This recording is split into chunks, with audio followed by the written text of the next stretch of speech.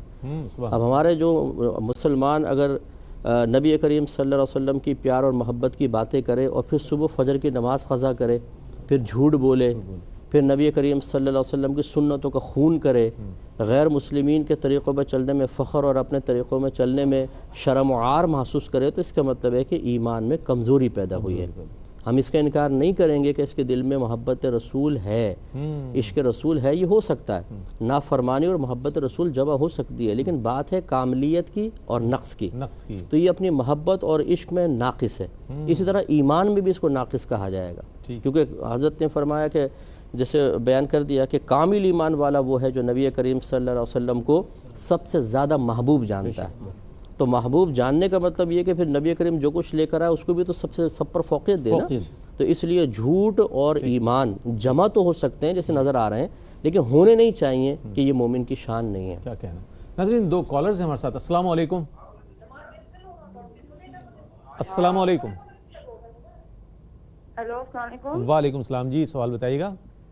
جی یہ سوال پوچھنا ہے کہ تہجد کی جو نماز ہے اس میں سونا ضروری ہے یا آپ بنا سوئے بھی پڑھ سکتے ہیں؟ ٹھیک. اور کوئی سوال؟ اور دوسرا سوال یہ ہے کہ جو نفل نماز ہوتی ہے